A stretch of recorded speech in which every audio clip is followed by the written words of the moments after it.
boa tarde. A pandemia afetou em cheio o setor aéreo.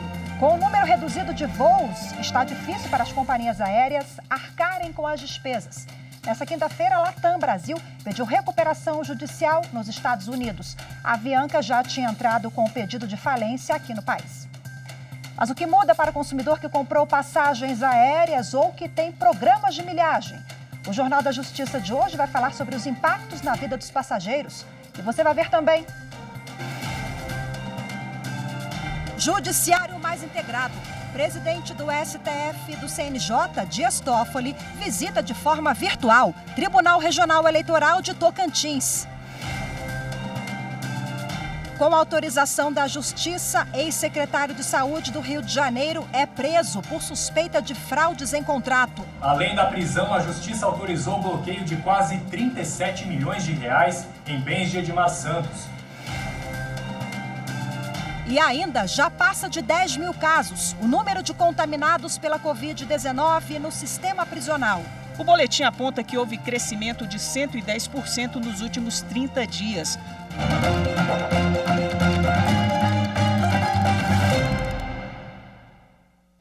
O ex-secretário de Saúde do Rio de Janeiro, Edmar Santos, foi preso nesta sexta-feira lá no Rio de Janeiro. Ele é alvo de uma investigação do Ministério Público do Estado sobre supostas irregularidades na compra de respiradores para combate à Covid-19. A Justiça também expediu mandados de busca e apreensão e determinou o bloqueio de bens do investigado. Edmar é apontado pelo Ministério Público do Estado como uma das pessoas que comandavam o esquema criminoso que teria desviado milhões de reais dos cofres públicos. Os recursos deveriam ser gastos na compra de respiradores, que seriam utilizados no combate à Covid-19. Mas até hoje os equipamentos não foram entregues.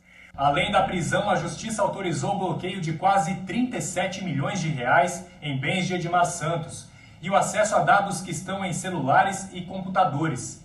Essas informações podem ajudar os investigadores a obter novas provas sobre o suposto esquema criminoso. O ex-secretário vai responder por peculato e organização criminosa. Na primeira etapa das investigações, o ex-subsecretário executivo Gabriel Neves e um empresário já haviam sido presos por supostas irregularidades na compra dos respiradores pela Secretaria de Saúde do Rio de Janeiro. O Ministério Público também investiga a participação de empresários no esquema.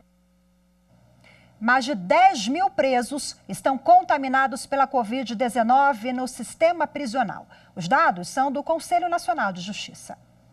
O boletim aponta que houve crescimento de 110% nos últimos 30 dias. Agora, são 10.484 presos infectados em todo o país, com 126 mortes.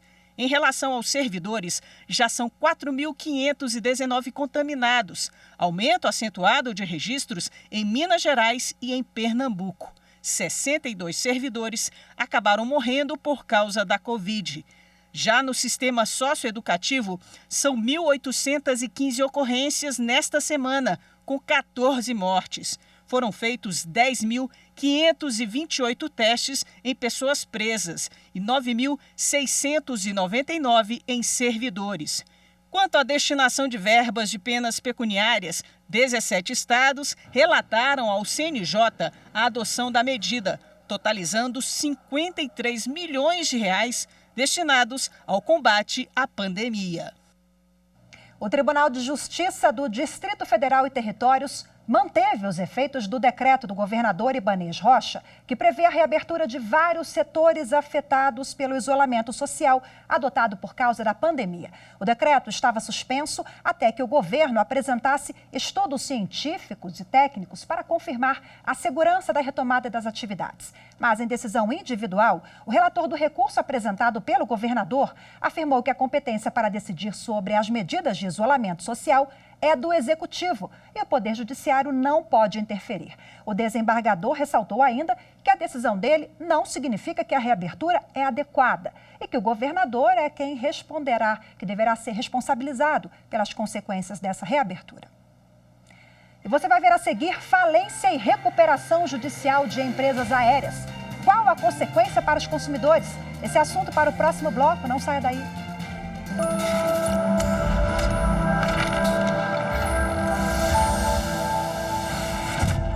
A Constituição Federal é o instituto normativo mais importante do nosso ordenamento jurídico.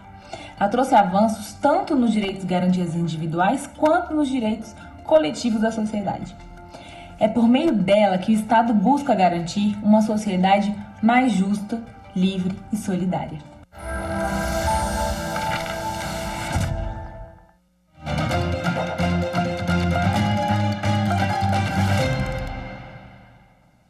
Superior Tribunal de Justiça decide que deslocamento de produto sem mudança de titularidade não gera incidência de imposto sobre produtos industrializados, o IPI. Quem tem as informações é a repórter Marina Campos. Uma empresa fabricante de explosivos que presta serviços de detonação de rochas entrou com mandado de segurança contra o pagamento do Imposto sobre Produtos Industrializados, o IPI, que estava sendo cobrado na saída dos explosivos da fábrica para os locais de serviço. O Tribunal Regional Federal da 4ª Região entendeu que não justificava a cobrança de IPI porque a saída dos explosivos da fábrica se limitava a simples deslocamento físico de material sem mudança de titularidade. Mas a Fazenda Nacional entrou com recurso especial no STJ. Sustentou que bastava a saída do produto industrializado da fábrica para gerar a incidência de IPI. No STJ, o ministro Gurgel de Faria, relator do caso, explicou que os explosivos de fabricação própria da empresa assumem a qualidade de insumos na prestação dos serviços e que a empresa não promove a venda desses artefatos separadamente, ou seja, não transfere a posse ou a titularidade dos explosivos. Diante disso, os ministros da primeira turma rejeitaram o recurso por entender que o mero deslocamento do produto de uma localidade para outra ou entre estabelecimentos da empresa não justifica a incidência do imposto. O setor aéreo brasileiro, que tentava se reerguer desde o ano passado, sofreu nova pane com a pandemia. O número de voos reduziu mais de 90% e agora a Latam Brasil entrou em recuperação judicial nos Estados Unidos. Aviões no solo, guichês praticamente vazios. A pandemia do coronavírus contaminou o setor aéreo e as empresas brasileiras que já estavam em queda buscam qualquer remédio para sobreviver. A Latam Brasil anunciou nesta quinta-feira o pedido de recuperação judicial nos Estados Unidos. A Latam Brasil foi a última do grupo a fazer o pedido ao governo americano. Desde maio, as suas afiliadas nos Estados Unidos e outros 4 países estão no processo de reestruturação da dívida no país. Em abril, a Latam chegou a reduzir 95% de seus voos e em maio anunciou a demissão de 1.400 funcionários nas filiais do Chile, Colômbia, Equador e Peru. A Latam Brasil informou que tem uma dívida que pode chegar a 13 bilhões de reais. A recuperação judicial é uma forma de a empresa ganhar um fôlego para não fechar. As ações de execuções, como pagamentos de dívidas, são suspensas para que ela apresente um novo plano para quitar os credores. Em 2018, a Avianca buscou esse mecanismo, mas não funcionou. Poucos meses depois, a ANAC, Agência Nacional de Aviação Civil, proibiu as operações da empresa e a Avianca, que tinha uma dívida de quase 500 milhões de reais, ficou praticamente sem receita. O valor da dívida foi corrigido e hoje ultrapassa 2 bilhões e 700 milhões de reais. No início deste mês, a Avianca pediu à Justiça para transformar a recuperação judicial em falência. Este advogado, professor de Direito Empresarial, afirma que a situação das duas empresas é diferente. A Latam optou por pedir a recuperação judicial nos Estados Unidos em função da legislação lá naquele país ser mais benéfica, ser melhor do que a nossa legislação brasileira. E há também um outro motivo importante de terem levado essa recuperação para os Estados Unidos, que é exatamente que a maioria dos credores da Latam está nos Estados Unidos. Então, eles optaram por tornar mais célere esse procedimento. O advogado acredita que com os prazos maiores previstos na legislação dos Estados Unidos, a empresa terá mais oportunidades para se recuperar, mas destacou que deve haver uma reestruturação forte aqui no Brasil. Nós sabemos em relação aos impactos dessa recuperação nos Estados Unidos aqui no Brasil é que já existem intenções de uma demissão em massa de pilotos e que isso está sendo discutido em nível de sindicatos aí para ver a possibilidade de um desligamento expressivo de pilotos. O Grupo Latam informou que fechou um financiamento de 1 bilhão e 300 milhões de dólares e a Latam Brasil negocia um empréstimo com o BNDES. A empresa afirmou que continuará operando normalmente. Bom, qual o impacto para o consumidor? O que fazer agora? O que fazer se você já comprou passagem aérea? Esse assunto agora para o advogado Benjamin Barros. Ele conversa com a gente ao vivo. Doutor Benjamin, boa tarde. Seja bem-vindo. Boa tarde, tudo bem? Obrigado pelo convite. Tudo bom. Bom, nós acompanhamos na reportagem da Carol, a Latam passa por esse processo. No ano passado, os consumidores que compraram passagem pela Avianca sofreram aí, né? Tiveram a mesma preocupação. E agora, quem comprou a passagem ou quem tem programa de milhagens, o que fazer? São realmente situações diferentes, né? Distintas.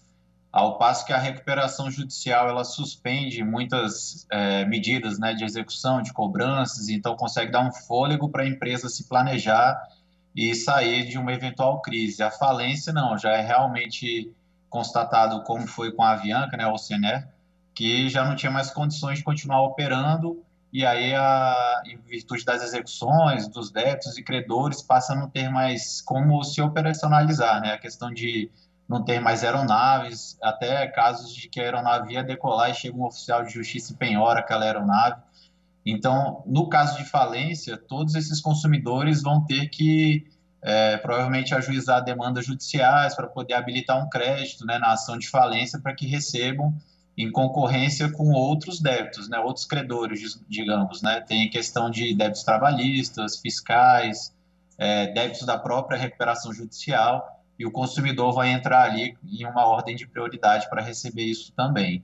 Bom, é diferente da Latam, né? A Latam ela já proferiu esse posicionamento público que vai continuar as suas operações. Então, até então, continuam as milhagens, os voos, enfim, todas as operações da empresa, né? Bom, mas a boa notícia, me parece, né, uma peculiaridade desse pedido de recuperação judicial da Latam, é que o pedido foi feito lá nos Estados Unidos, que tem benefícios maiores sob o ponto de vista jurídico e econômico também. Isso, de certa forma, é uma boa notícia para os consumidores brasileiros, né?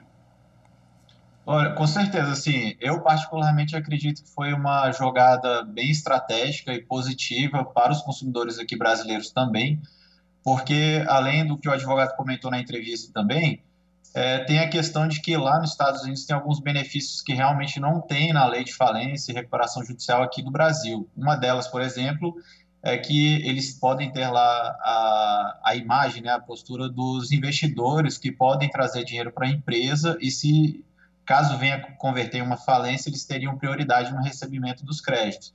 Então, isso dá uma confiança para que as pessoas investam na empresa. E dinheiro entrando significa que, enfim, é um fôlego para a empresa continuar.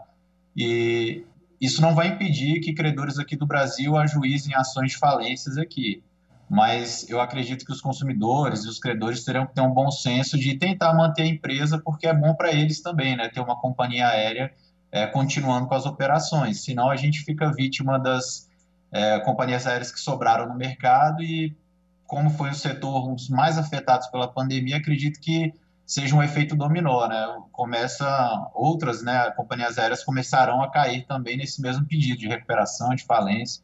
Então, acho que é um trabalho conjunto e foi muito benéfico realmente ter ajuizado isso lá nos Estados Unidos. As condições são melhores. Bom, então falando em condições melhores, o senhor citou os credores, realmente o valor da dívida chama atenção, são 13 bilhões de reais a dívida da Latam atualmente e um eventual pedido de falência. Tem uma ordem específica de recebimento para os trabalhadores, né? Milhões de empregados da Latam em todo o país, consumidores também que compraram as passagens. Quem recebe primeiro? Como é que fica a segurança em relação a esse reembolso? Uhum. É um tema um pouco mais complexo, porque assim, tem coisas que tem na legislação aqui brasileira e outras que tem nesse capítulo 11 dos Estados Unidos, que eu confesso que eu não sei de forma tão aprofundada, né? Mas aqui, pelo menos no Brasil, tem essa ordem de credores, por exemplo, as pessoas, o administrador judicial, que vai estar ali na recuperação judicial, entre outros débitos da recuperação judicial, teriam prioridade para recebimento. E aí depois vão vindo as demandas trabalhistas, os créditos, né, trabalhistas, os débitos fiscais, e aí entram depois os consumidores, fora outros credores em geral, né, todas as ações judiciais, os contratos, fornecedores.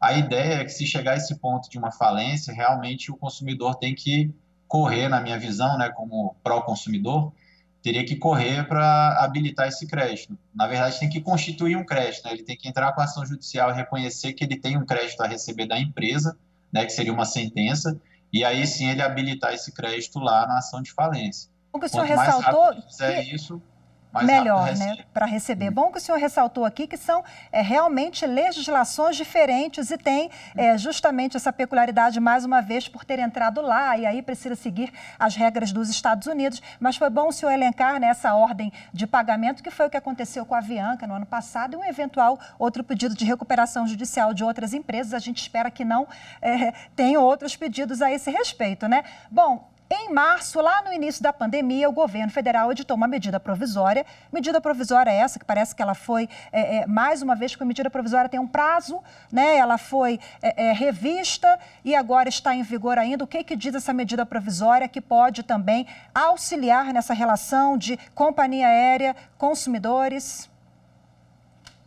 Tentando reagir a essa pandemia, as intervenções estatais, eles tinham publicado a medida provisória 925 em março, né?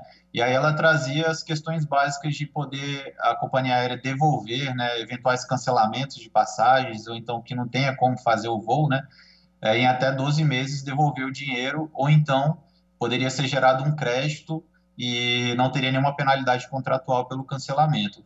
Só que ela tem uma medida, tem um prazo, né, de eficácia. Se não for convertida em lei, ela perde essa eficácia. Então, agora na Câmara foi recentemente aprovada em julho e vai ao Senado essa medida provisória que tentam se converter em lei e algumas alterações também para o consumidor e para a companhia aérea. Esse prazo de 12 meses continua de restituição, mas sujeito a penalidades contratuais, pelo que eles colocaram. O que era para ser gerado um crédito, se o consumidor quiser, ele foi estendido de 12 meses para 18 meses, e aí tem uma coisa bacana que antes a gente não via, que pode ser transferido para terceiros esse crédito, antes não era permitido, né? E tem algumas questões também já para as companhias aéreas, né, que é liberar parte do FGTS para os seus funcionários. Muitos estão em licença não remunerada nesse período todo de pandemia, então é uma forma de tentar ajudar. E também uma autorização para utilizar o FENAC, que é o Fundo Nacional, né, da Aviação Civil, para tentar ajudar, enfim, em financiamentos, né, das companhias aéreas, das concessionárias também, né, dos aeroportos, uma forma de tentar, enfim, dar algum fôlego para as empresas, né, em geral. Bom, você falou da medida provisória, o consumidor tem que ficar atento, né, aos desdobramentos dessa MP, porque o reembolso, por exemplo, não é imediato, não, demora agora, a partir de 12 meses, né, agora aumentou, 18 meses. Conversei ao vivo com o advogado Dr. Benjamin Barros, mais uma vez, muito obrigada pela participação, boa tarde. Obrigado pelo convite, boa tarde. E você vai ver a seguir, ministro Dias Toffoli faz visita ao Tribunal Regional Eleitoral de Tocantins. Os detalhes em instantes. Fique com a gente, volto já.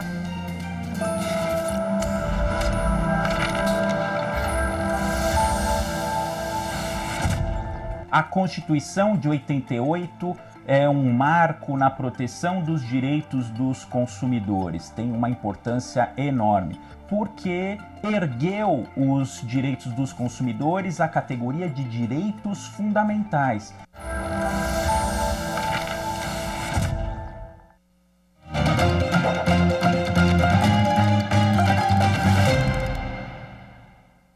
Superior Tribunal de Justiça anula colheita de provas em território nacional pedida por um juiz francês. Quem tem os detalhes é a repórter Kátia Gomes. O Tribunal de Grande Instância de Paris solicitou que fossem realizadas diversas diligências no Brasil como a oitiva do investigado e busca e apreensão no endereço dele para ajudar na investigação pela prática de falsificação e uso de documento falso, apropriação indébita, receptação, corrupção e lavagem de dinheiro. O juízo da 9ª Vara Federal do Rio de Janeiro autorizou as diligências. O investigado, então, entrou com habeas corpus para anular os atos, alegando ausência de exequatur no pedido de cooperação jurídica internacional. O pedido foi negado pelo Tribunal Regional Federal da 2ª Região. Ele recorreu, então, ao STJ. O exequatur é uma autorização concedida pelo STJ que permite que atos processuais solicitados por autoridade judiciária estrangeira sejam executados no Brasil. Ao analisar o caso, a relatora ministra Laurita Vaz entendeu que o juízo estrangeiro, ao conceder a produção da prova pedida por um promotor de Paris, emitiu pronunciamento jurisdicional. Para ela, não se trata de mero ato formal de encaminhamento de pedido de cooperação, mas de ato com caráter decisório proferido pelo judiciário francês no exercício da função jurisdicional. Por isso, a ministra concluiu que a decisão judicial estrangeira deve ser submetida ao exame de legalidade do STJ, assegurando às partes as garantias do devido processo legal, sem adentrar no mérito da decisão proveniente do país rogante. A 6ª turma, então, acolheu o pedido do investigado e declarou a nulidade das medidas de busca e apreensão e de condução coercitiva contra ele, executadas em cooperação jurídica com a França. O presidente do Supremo Tribunal Federal e do Conselho Nacional de Justiça, o ministro Dias Toffoli, deu continuidade hoje às visitas institucionais aos tribunais brasileiros. Ele que vem fazendo isso desde o início do seu mandato. Hoje a visita foi ao Tribunal Regional Eleitoral de Tocantins. Ao abrir a videoconferência, o presidente do Supremo Tribunal Federal e do Conselho Nacional de Justiça, ministro Dias Toffoli, destacou que o encontro virtual foi a forma encontrada de manter a visita aos tribunais, mesmo com a pandemia. Toffoli também fez questão de destacar a importância do trabalho da Justiça Eleitoral. Essa justiça vem prestando esses serviços ao país e nós temos que ter orgulho da justiça eleitoral. Eu sempre digo, uma justiça que, ao se ter registro, por exemplo, como vai ocorrer agora, de 700 mil candidatos às eleições municipais, prefeitos, vice-prefeitos e vereadores, de imediato surgem 700 mil processos de registro de candidatura. E, ao mesmo tempo, já se sabe que serão necessários 700 mil processos de prestação de contas. Só aí dá 1.400.000 processos. A visita contou com a participação de todos os integrantes do Tribunal Regional Eleitoral de Tocantins. O presidente do TRE, desembargador Eurípides do Carmo, foi o primeiro a falar. Ele fez um breve relato do trabalho da Justiça Eleitoral no Estado. Nós temos aqui o Sistema de Gestão da Qualidade, certificado pelo ISO 9001 em 2015, processo de eleições, mais de 30 mil atendimentos pela internet aos eleitores este ano, o selo Ouro de Qualidade do CNJ, recebemos na avaliação passada, quase recebemos também o selo Diamante. Apenas uma zona eleitoral não tem prédio próprio, as demais são compostas de prédio próprio. E, por incrível que pareça, essa é a da capital. Todos os cartórios do Estado estão providos de veículos, computadores, notebooks e infraestruturas necessárias. Mesmo não sendo meta da Justiça Eleitoral, o TRE está trabalhando junto com a conselheira do CNJ, a doutora Maria Tereza Willi, para implementar a meta 9 e integrar a agenda 2030 ao Poder Judiciário. Já o vice-presidente do tribunal, desembargador Marco Vilas Boas, destacou o trabalho com as comunidades indígenas. Incluímos digitalmente todas as nações indígenas do Estado no sistema eleitoral. Eu e o Álvaro visitamos pessoalmente com as equipes do TSE todas as comunidades indígenas do Estado, todas as terras indígenas, não pudemos ir todas as aldeias, mas fomos nas principais aldeias do Tocantins, conscientizando os povos indígenas da necessidade de sua participação no processo democrático, fazendo com que eles compreendessem também essa importância e dialogassem com a sociedade ocidental. A visita também contou com a presença do Procurador Regional Eleitoral do Estado. O TRE, embora diga sempre a Justiça Eleitoral, é um tribunal jurisdicional, mas ele tem uma função executiva muito grande também, que é da realização das eleições, né? Então, nós temos uma excelência total, né, nesse campo da execução do processo eleitoral, na parte de gestão de todo esse processo eleitoral, e temos um outro papel também importante, fundamental, na questão jurisdicional do julgamento dos litígios e das controvérsias eleitorais. No final, o presidente Dias Toffoli fez questão de destacar o trabalho da Justiça Eleitoral no processo democrático. Eu sempre fiz a defesa da participação dos juristas e a defesa eclética da formação da Justiça Eleitoral. E é isso que mantém a sua riqueza. E a rotatividade, mandato, porque com essa rotatividade na Justiça Eleitoral não se formam nichos, não se formam vícios, não se formam grupinhos, não é? Então é uma justiça que ela funciona no dia a dia, uma integração muito importante para esse trabalho que é fazer a organização administrativa das eleições, sua normatização nos vazios legais e o julgamento das lides que dela surgem. O Jornal da Justiça, primeira edição de hoje, fica por aqui. Você acompanha outras notícias do Poder Judiciário durante a nossa programação. Muito obrigada pela sua companhia, uma ótima tarde para você e excelente fim de semana. Tchau, tchau.